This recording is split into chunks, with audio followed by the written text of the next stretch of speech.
Guys, welcome to Kosi Talks Live. I have a very special guest with me tonight. I have Dr. Joseph Hsu, and did I pronounce your last name correctly? I think I've pronounced it 4 different ways. Hsu, perfect. Okay, from Atrium Health, and tonight's show is being sponsored by Integrum. I'm going to give you guys a couple of minutes to jump on board.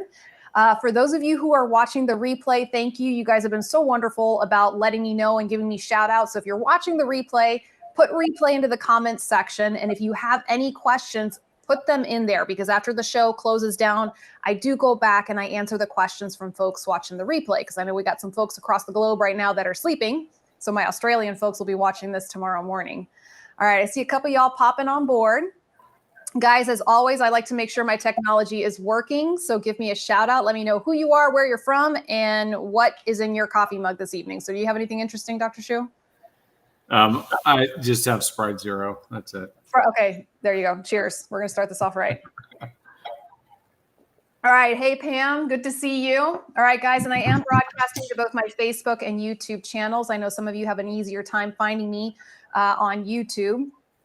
So we're going to give folks, there we go. There are the comments coming in. Hey, Jeannie. Jenny, your ears must have been burning. So we've been talking about you and how amazing you are. We've got Scott on board. We got Dulcie coming in from Ohio. We got Compadre. Good to see you, man. We got David Fink coming on board. All right. We've got Comadre here from Miami. I got a lot of Miami crew coming in tonight. It's awesome. All right. Can you see the comments on the right side? You're good there? Yeah. Okay, here we go. We got Susan. There is my OPRA Implant System poster child right there. I don't know if you've had a chance to meet Susan, Dr. Hsu, but she is an incredible individual. All right, and she's been on the show. She was actually on my last show with Integrum. Oh, we got Chuck on board. Looking forward to the show tonight. We got Emily coming in from Central PA. All right, we got a good crew going on. All right, guys, we're going to give you about 30 more seconds. We've got a really, really great show tonight.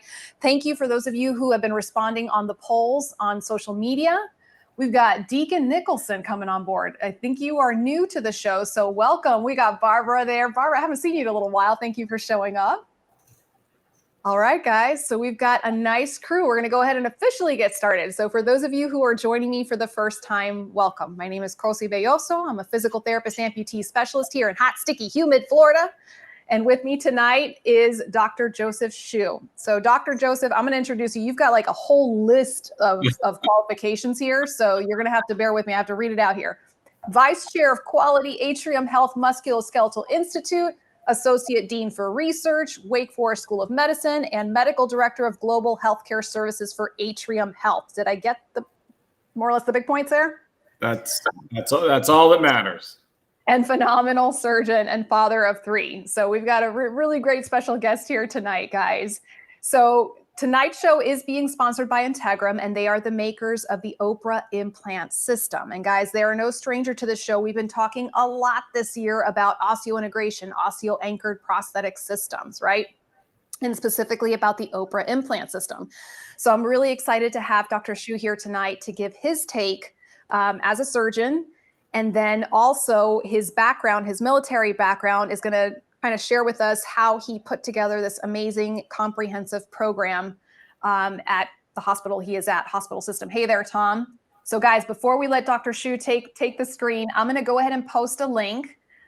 We do have a giveaway for tonight. It's a Visa gift card, so those are always kind of nice. So click on this link, guys, and fill out the form, and that way you're just getting information about Integrum. And even if you don't think that you're necessarily an OI candidate, that's fine. I just always think it's important to kind of keep up with the newest surgeries, newest techniques, and strategies out there for you. Hey, Andrea, we got my resident occupational therapist on board from UF this evening. All right, so Dr. Hsu, I'm going to zip it for a minute. And I want you to tell my audience a little bit about yourself, please. Sure. I grew up in Baton Rouge, Louisiana. I'm the son of a Chinese immigrant and a former nun who was a nurse. And that's probably what got me interested in medicine in the first place.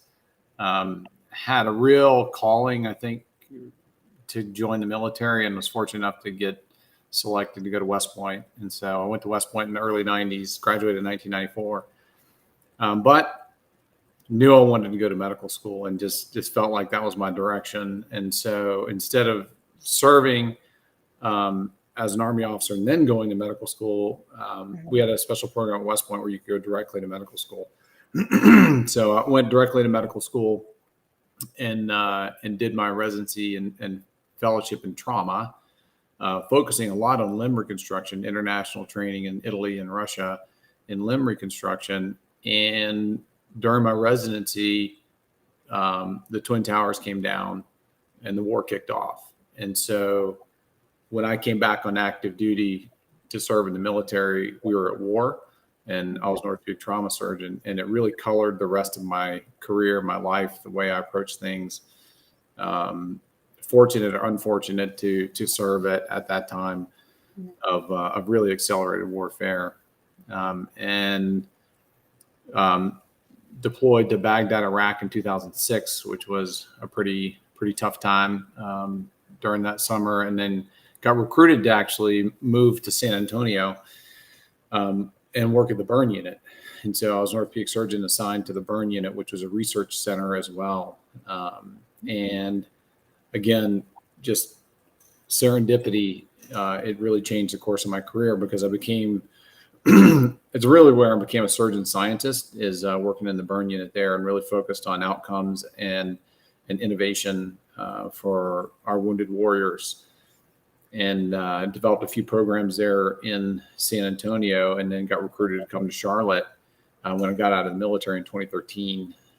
And so came to Charlotte, really recruited primarily to do research, also to build limb reconstruction here as well. And, along the way, while initially a skeptical observer of osseointegration when I was on active duty, some of my close colleagues at Walter Reed really leaned forward, reached out internationally, and developed an innovative program in the United States military.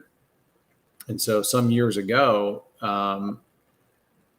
just seeing their outcomes and seeing what they had accomplished, about, I would say it's around 2019, I decided to, well, it's probably before that, because we started our program in 2019. So it's probably 2018. I started traveling back and forth to Walter Reed to really learn from them, and to learn from, they were doing high volume surgery at high quality, driven, partnered with research. And it was really the exact right flavor for how I wanted to learn what I was going to try to do in Charlotte. And so we started our program in 2019 and have been kind of going ever since. That's interesting that you mentioned. I didn't realize your background in burn trauma. I don't know if it's just a coincidence, but I feel like a lot of physical therapists who go to burn trauma end up with amputation. Like, it seems like those two kind of go hand in hand there. That's amazing. I also didn't know you were a West Point grad. That's awesome. Yeah. All right. So guys, we're going to review just a little bit, just give you a brief overview of osseointegration. Those of you who've been watching my show for a long time, you're going to sit there and go, yep, we know this, Kosi. But for those of you who are new to the show, or perhaps you haven't heard enough about it, we'll just kind of give you a brief description. Okay, so osseointegration's actually been around for a really long time. If you just think about the word, it just means bone being integrated. That's what osseointegration means.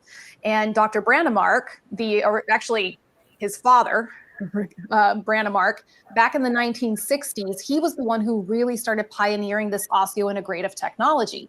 And he did it with the bone implant for the teeth. So the modern tooth implant came from the work that was being done in the 1960s. So you fast forward a couple of decades, and Brandemark's son, Dr. Brandemark, right, did the first osseo-anchored prosthesis in a transfemoral female amputee, and it was back in the 1990? Did I get that right? 1990s, yeah. 1990s. So she was the first one to receive a bone-anchored prosthesis. So what do I mean by a bone-anchored prosthesis? It means there is no socket being used, right?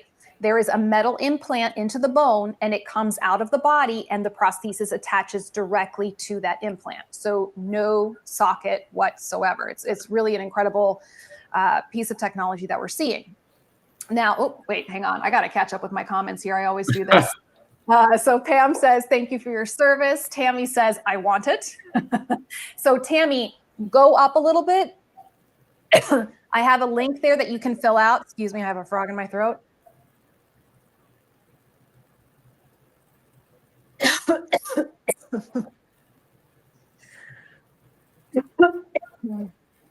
Excuse me for 1 minute.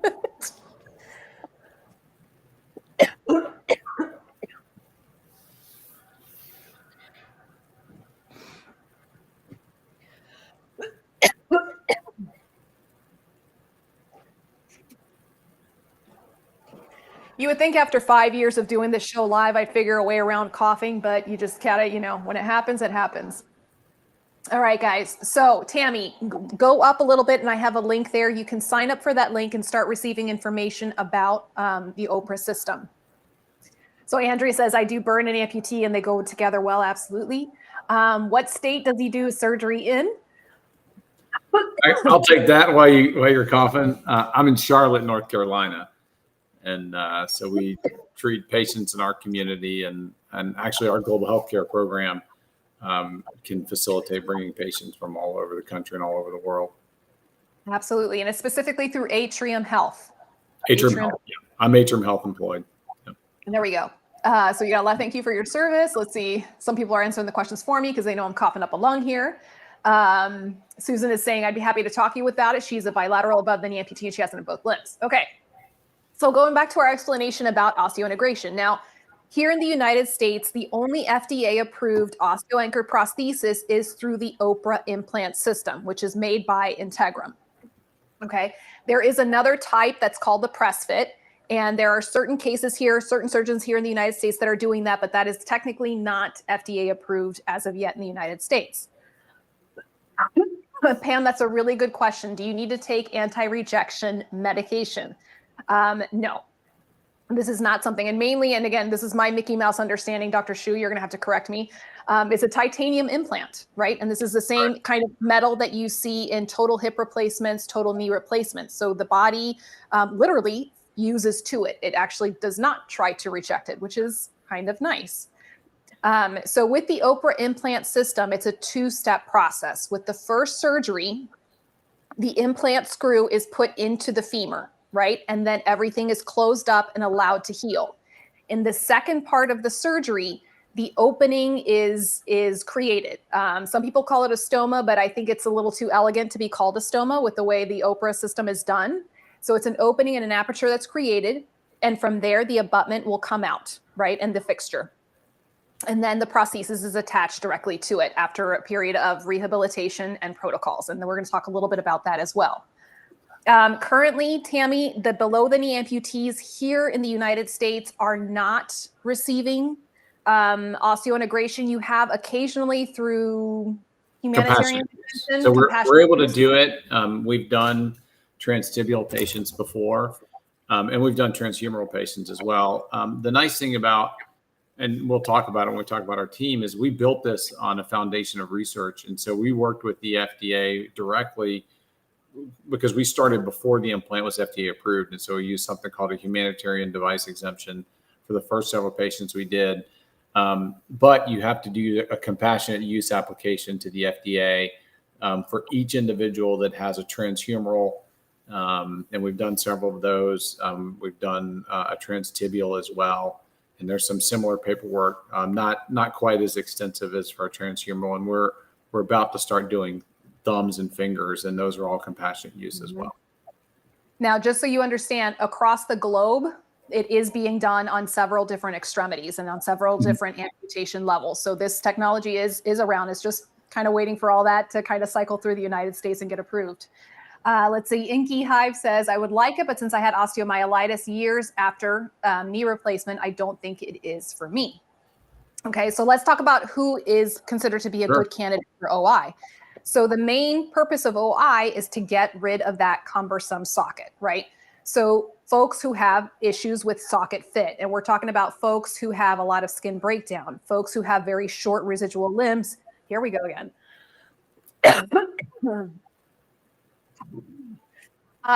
Who have very short residual limbs that make for a tricky suspension. Are folks who have a lot of grafts on the skin that are very sensitive. So a lot of our burn patients who became amputees were considered a good candidate for this. And folks in general, good health. So folks who are perhaps not candidates are amputees who lost their limb due to vascular disease. Because this, good. Do you want me to jump in a little bit and let you take a please do. Please do. Yes. Yeah, so I agree 100% with what you said. Those are our ideal candidates. In reality, we're a little bit more flexible with some of the original indications. And so we are doing patients, for example, that have had previous history of osteomyelitis, but they're usually getting a multi-stage reconstruction where we're going in and trying to clear the osteomyelitis before we go through the other stages. So there's usually an infection surgery or two before they become candidates for that. There are some of our patients that have vascular disease that we've started to do. And it's all about risk mitigation and risk profile. And so we're very, very open with the patients that the majority of the complications seem to be in some of the older patients that have vascular disease. But in the end, we're able to get them much more functional. And that's really the main thing, is that you have a candidate that is not doing well typically in a socket. There are very few patients that we've done that have gone directly to OI, and those are due to some of the things you mentioned, super, super short limbs that just were not going to be candidates for a socket. We've done one or two patients like that that went straight to OI, but usually it's people that have failed a socket for a variety of reasons. And that are going to be ambulators. This is not something that we're going to do for someone that we think is really going to potentially be a wheelchair ambulator. We want, but we're doing people that having implants on patients that are a variety of different ages as well. And this is something, guys, that when I have someone approach me and say, I want to do osseointegration, the first question you should be asking yourself is, what do you think osseointegration can do for you that you currently are not able to do right now with your traditional socket, right? And that's where you kind of start that conversation and start having those conversations with a qualified surgeon. So we've got a lot of questions coming in. Any issue if you are on blood thinners? So typically surgeons would say no. We do have experience with people that are on chronic anticoagulation, because some of the patients that we've had that have had amputations are for chronic DVTs. And so they're on lifetime blood thinners. And, it is a higher risk, especially for the flap and the penetration site. But we've been able to manage that. And so to me, it's not an absolute contraindication. The things that I worry about are people that are immunosuppressed, especially if they're chronically immunosuppressed. Those I worry about. People that have severe heart or kidney disease, where they're just not going to be able to fight off an infection, because some of those infections come along late because you have a penetration site for life. I personally will not do the surgery on people that are smoking, and I test people for smoking. To me, that's an absolute contraindication, because that's a lifetime risk with that penetration site.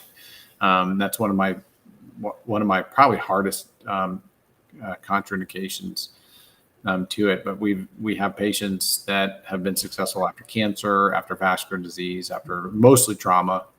It's mostly trauma because they're younger active patients that have had trauma. We had a couple patients with chronic DVTs, as I mentioned. And so really kind of a variety. It's very individualized how we select the patients. And that's why I rely very heavily on really a tremendous team to help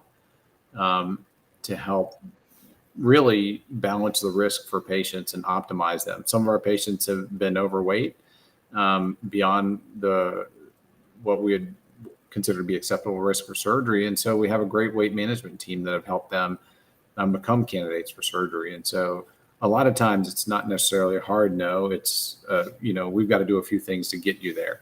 Smoking cessation, weight loss. We have a sports nutritionist on the team who helps with that as well. Wonderful. So Emily, hopefully that answers your question, because she was asking who is not considered a candidate and what are potential complications. So many of the potential complications are what you would expect with any invasive surgery, the risk for infection and risk for blood clots. And all these are risks that would occur with any surgery that you have. And as Dr. Hsu mentioned, you do have an implant and you have something that is basically sticking out of your body, right, with an opening. So there's always going to be a potential risk for infection. In previous shows, we've kind of ballparked the figure that I think Kurt, he's a prosthetist who works for Integrum, mentioned that you can expect to have a low-level infection once every 2 years. So the same way that you catch the flu more or less once every 2 years, that's the potential for an infection that is usually cleared up with over just quick antibiotic routine. for the most part. Let's see. Drew says, can you do it with a history of infection? So we already answered that one. Let's see. So dual C, what about osteogenic sarcoma? Is this able to get one?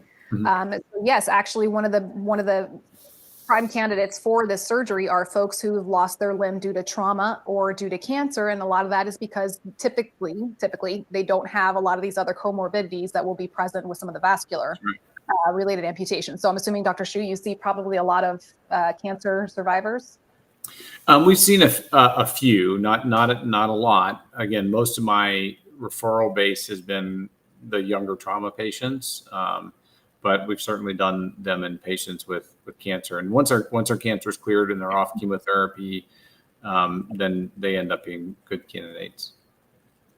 So let's see. And even if their limbs are really short, we can even lengthen the limb. And so it's oh, wow.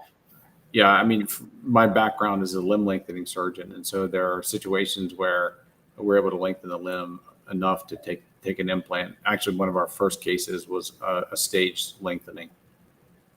Is that right? Wow. So Pam is asking, what is the failure rate?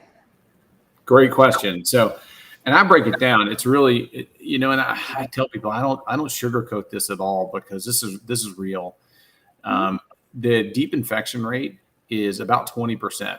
And so rather than saying 20%, I tell people 1 in 5, because 20% doesn't sound that bad until you kind of break it down and say, for every 5 patients, someone's gonna have a significant deep infection. And I'm not talking about, just a little superficial thing and you give them a little bit of antibiotics. Significant deep infection that probably needs a reoperation. Doesn't necessarily mean the implant needs to come out.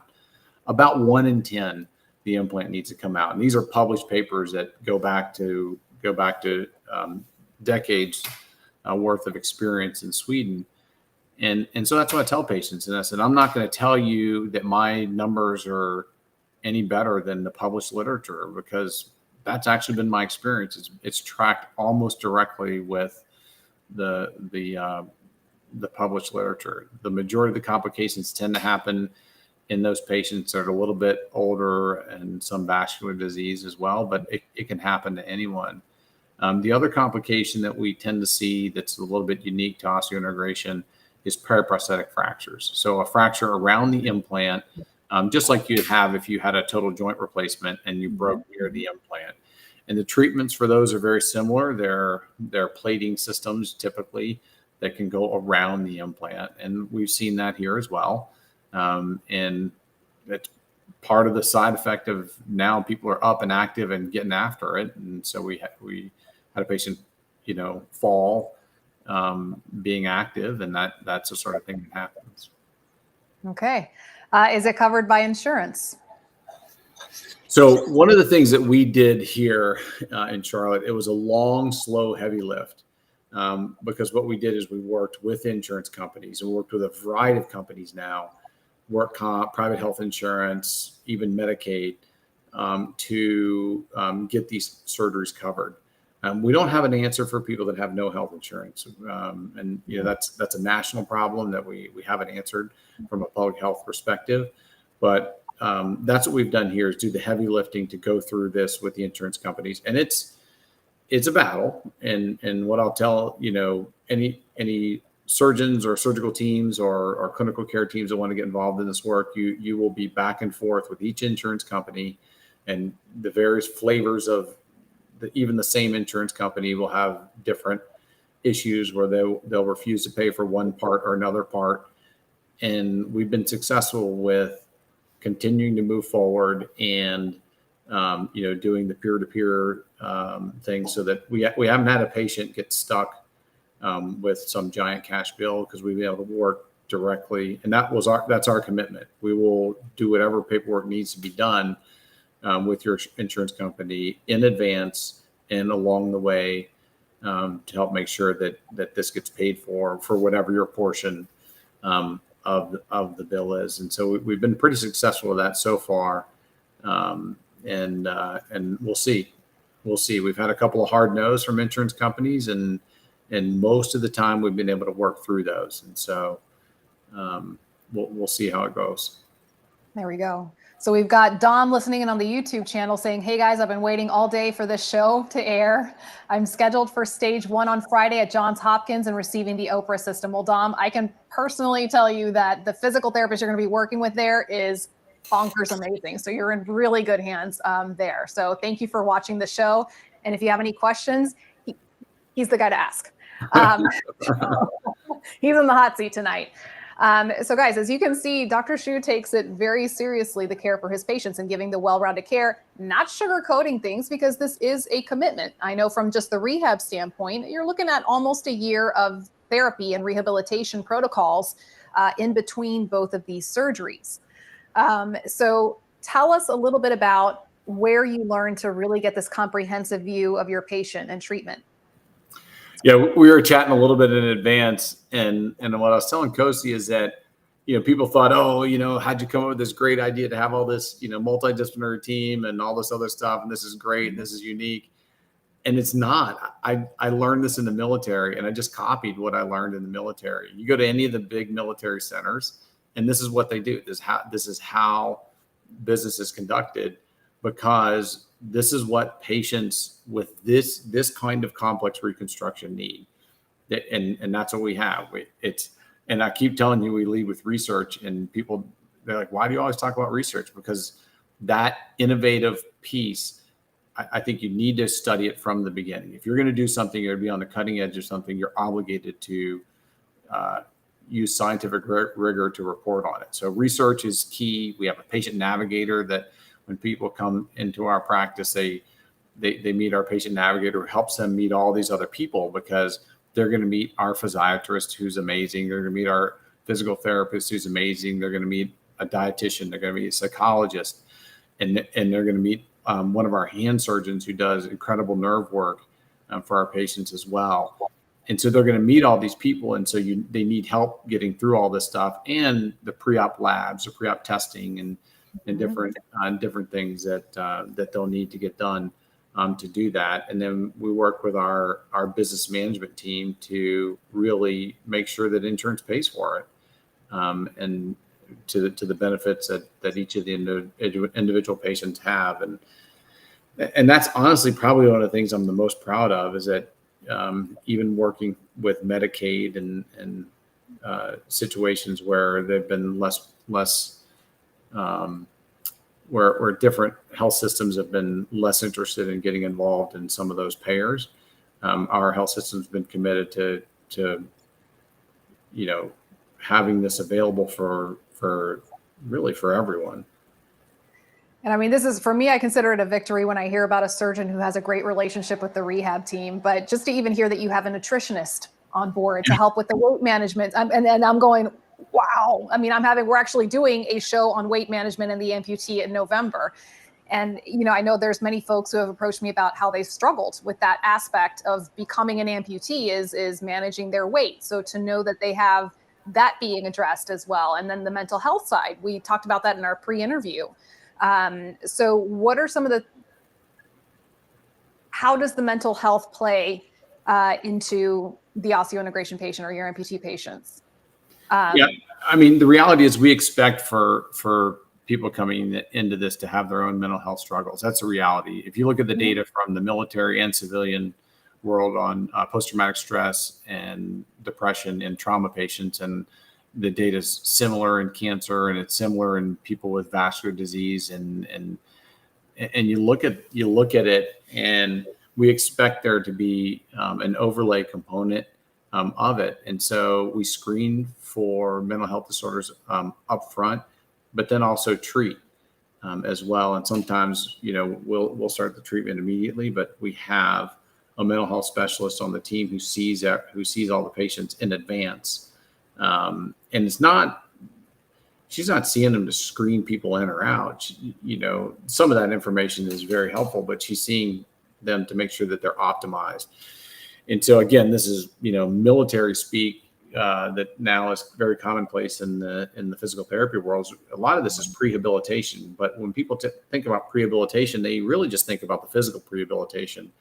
And so we go through the mental prehabilitation as well, and start the peer support almost immediately. As soon as someone reaches out and says, I'm interested in this, Our patient navigator will often put patients in touch with their soon to be new peer group, because that, this building of self-efficacy. So self-efficacy is your confidence you'll be able to return to your life's chief activities.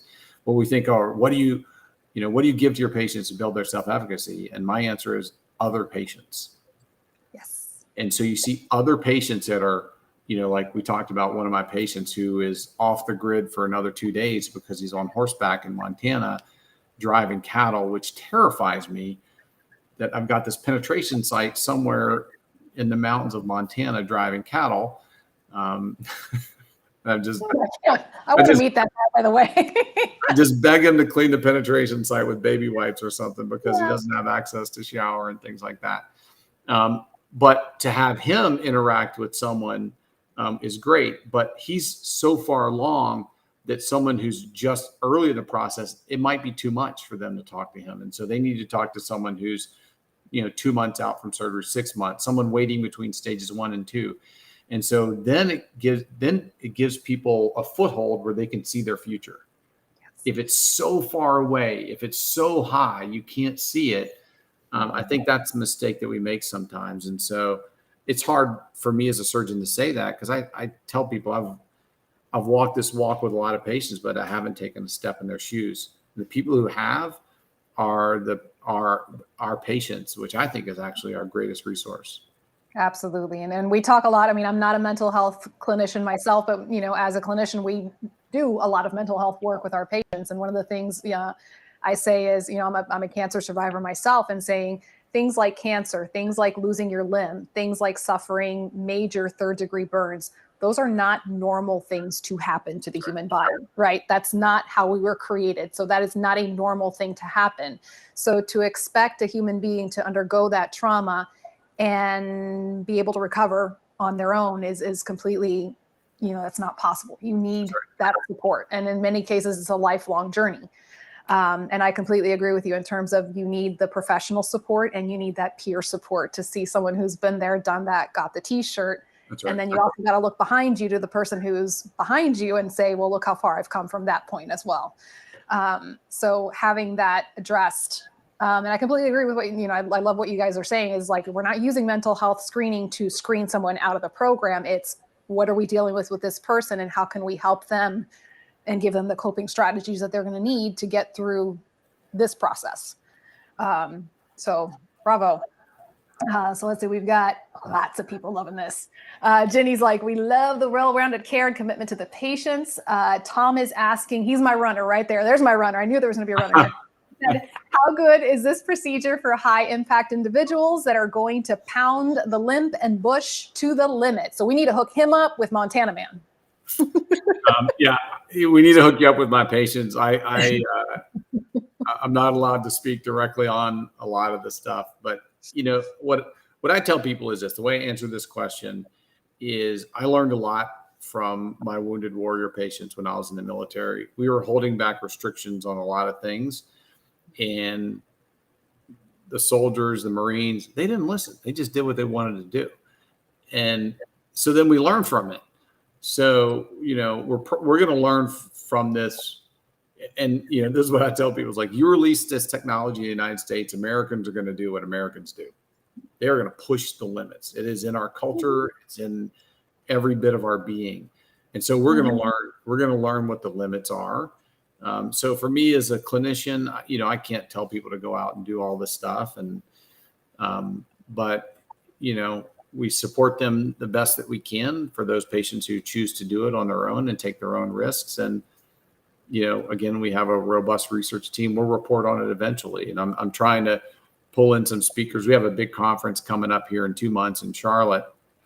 And I'm trying to pull some speakers from Europe that actually have some experience with patients returning to sport after osseointegration to learn from them. And so we'll see if we're able to get that. And then we actually have some military speakers as well that are kind of touch on this, because the patient population that pushes the limits is that wounded warrior population. Mm-hmm.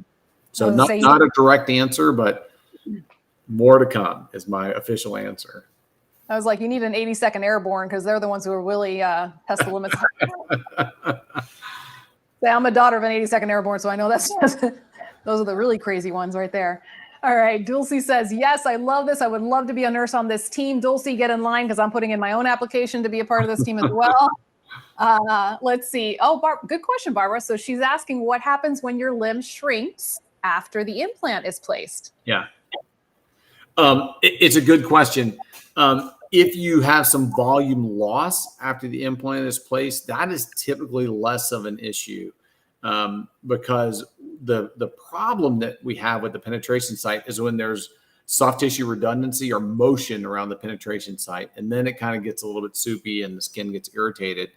For people who it's contracted down and really scarred down, that has not been an issue. As a matter of fact, my colleagues at Walter Reed taught me they don't excise the heterotopic bone anymore. And so I quit doing it as well, because it actually turns out that if the skin scars that heterotopic bone, it doesn't move, and it actually is a very, very solid interface. That's pretty cool. The contrary issue has been a problem where the skin becomes a little bit more redundant. And I've seen that in patients who gain weight after OI. And I've also seen it in one patient who lost weight after OI. And so they end up with a little skin droop because, again, they're not contained within the socket anymore. Okay. And so it's usually active patients that have had a change in weight because they're up all the time. And when they're up on their limb, just gravity kind of has a little piece droop. And we don't really do much with it initially. We support them with either elastic garments or kinesio tape. And then if it starts to become a problem with attaching to the abutment, then we'll consider doing a revision of the soft tissue, which is usually an outpatient procedure, and not, it's not as significant a downtime as it is for any of the bigger procedures that we do. Although I will say the one thing, Barbara, that you don't have to worry about when not wearing a socket is you don't have to worry about adding or taking off socks multiple times a day, because you're not having to worry about that. So in that regard, on the flip side of that coin is the normal fluctuations you have on a daily basis in your limb now are irrelevant for that purpose. Absolutely. The sweating becomes irrelevant. Ingrown hairs go away. Donning and doffing becomes seconds. I mean, I posted some stuff on social media with permission from the patient, and I think it's like 11 seconds to put on the prosthesis. And I didn't even know. And he was talking. One of my fellows had never seen it before, and he was talking to the fellow and teaching them how to do it, and it was still 11 seconds to put it on. And so and sitting on a hard surface, for me as a surgeon, we don't, admittedly, we actually didn't follow amputation patients that long unless they had a problem. Now, for me, I had a referral revision amputation practice, so I saw people even before we were doing OI with problem limbs. But I never asked a patient if they could sit on a toilet seat. Never did, on a hard toilet seat or a hard bench, because I had no option for them. So it was not a question in our toolkit. Now, that's one of the things that people, they're like, I can use any toilet. I can sit on a bench without sliding off. These are some of the things that I didn't even think. We have patients riding upright bikes, and I didn't even think about it. Like, I can ride an upright bike and my leg doesn't fall off. Mm-hmm. I never even thought about that. Yeah. No, and then just the daily practice. I was having this conversation with Ed Lyons. He's the physical therapist over at Johns Hopkins. Phenomenal PT. And he's just like, just think of all the time that we save as physical therapists, right? Not having to teach our patients sock management, donning and doffing. Because in my initial treatments with my patients, that can take as much of 20 minutes of our time just figuring out how to put everything on. And if they didn't put it all on correctly, then we have to take everything off all over again. Right. And then not to mention the daily of taking socket on and off, on and off, on and off to adjust everything. So just it's those little daily things that we take for granted that, something like this can be really, really wonderful. We got Pastor David's on board, and he says, from beginning to end, this process is absolutely fascinating medical and scientific advancement for the limb loss community and will only improve over time. Agreed. Let's see. Pam says, can you cover what the process stages would be? So Pam, we're not going to go too much into the weeds with that tonight, but if you go to my YouTube channel, I've done like, I think 4 or 5 shows now with Integrum, and we go into very good detail of the different stages. So with the OPRA Implant System, once again, it's a 2-stage process. With the first stage, the screw is implanted into the femur and everything is closed up. And then there's a period of healing time. In the second stage, I always get fixture and abutment mixed up. I always mix up the two. So the opening is created. Right. So abutment is stage 2. The opening is created, the abutment is put in, and then that part heals. So this is where the plastic surgeon usually really shines in creating a very nice, clean looking opening there for the abutment. And then after that, there's more healing and a rehab process. And again, Pam, go check out on my YouTube channel and you can see all the in-depth videos on that. So let's see. So Glenn is saying 8 seconds. He was teaching, Glenn. He was teaching. You're ready for the rodeo with 8 seconds there, Glenn. All right, so let's go back to talking a little bit about your team. So you said you have the PM&R doctor, obviously yourself as a surgeon. You have the mental health clinician. You have physical therapy, occupational therapy, dietitian. Who else am I missing? Social worker, probably. So patient navigator is the hinge point of everything, and it's really the primary point of contact for everyone. And my clinic nurse is unbelievable and amazing, and was initially the patient navigator, in addition to all the other clinic duties that she does. But now we have a navigator who helps coordinate everything else and keep people on track, make sure the registry team knows who they are, and the research team. And then also coordinates their clinic appointments with me. And then, within the research team, I would mention we have a regulatory expert. And it doesn't seem like something you'd need on a surgical clinical team. But for this type of work, again, we work with the FDA to get individual approvals for certain surgeries like humeruses and tibias, and now soon to do fingers and thumbs. And so you need a regulatory specialist that can, it is an incredible amount of paperwork that I don't know a clinician that could do it. I certainly couldn't do it.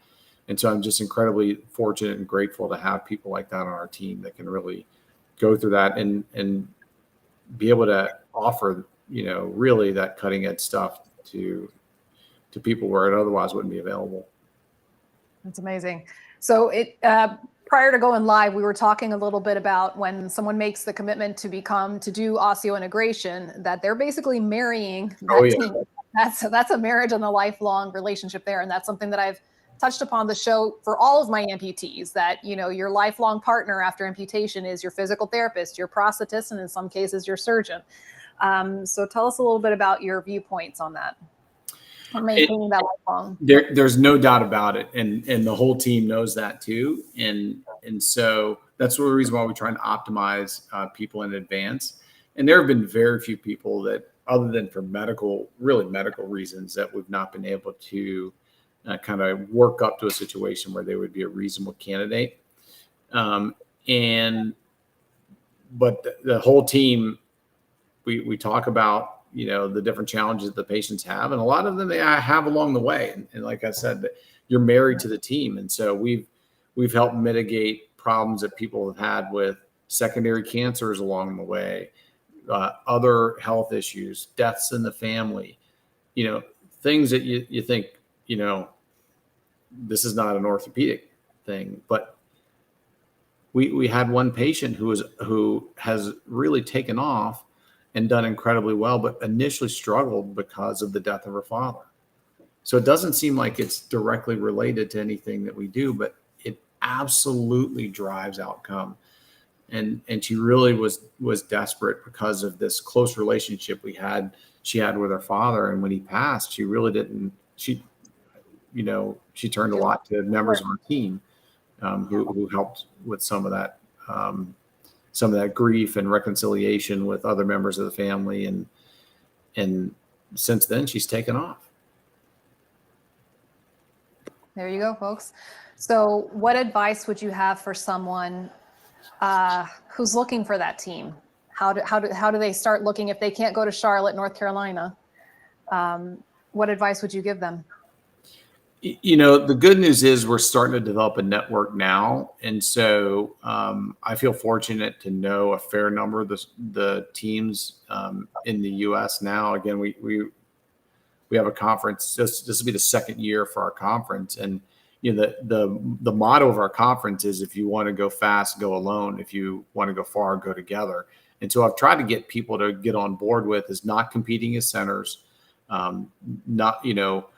there are different implants that are available. Everyone kind of get together, different, rehab companies and prosthetic companies, come together in one roof and have open conversations, open dialogue about this stuff, and really work together. And so through that mechanism, we've been able to meet a lot of people. So we can certainly help with that. But then there's also, I know one of the nice things about working and partnering with Integrum is that they have a nice list of surgeons and facilities that they've helped stand up. They have even a little map for where different people are, and are really starting to help cross-train a lot of these different surgeons and prosthetists, and so that's really been a commitment for the company. Although, I do have a little beef. They stole my prosthetist.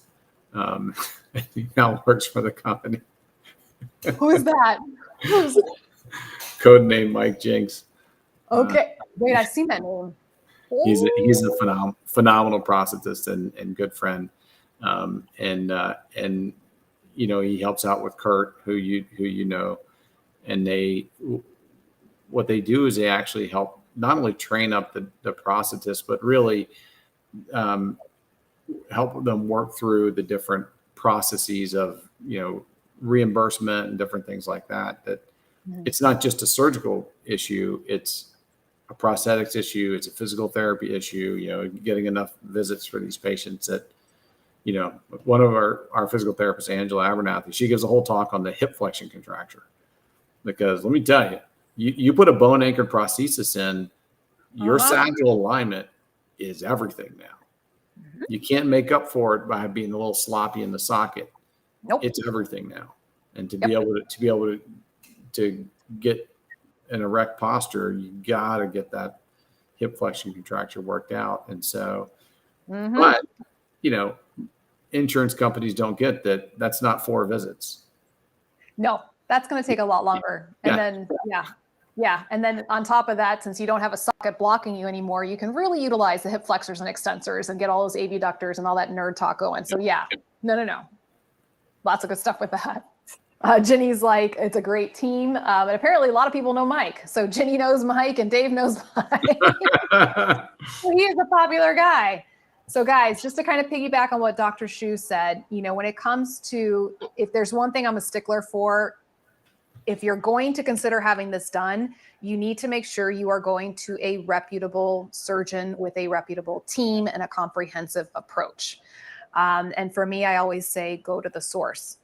So I've put Integrum's website up there. They do have a lot of fantastic resources on their website. As always, guys, that's my email address. So if you guys are curious about this and you're saying, we don't know where to begin, somebody in our area, I will find who the closest person is for you. Okay. And going through folks like Dr. Hsu, through the folks at Integrum, to get these references. Emily's like, insurance not covering enough physical therapy is so frustrating. And that is a soapbox you don't want to get me on right now, Emily.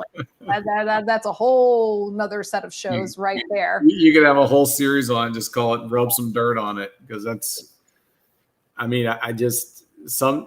like, this is something completely different. This is a pathway. These patients need more visits. This is not, a routine ankle surgery or something like that. Yep. This is not optional. This is not optional.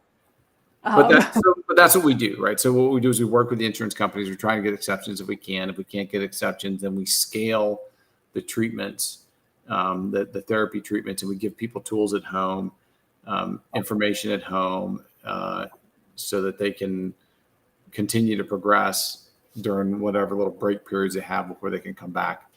And do therapy. And so, and that's very different than the military model. The military model, it's essentially unlimited.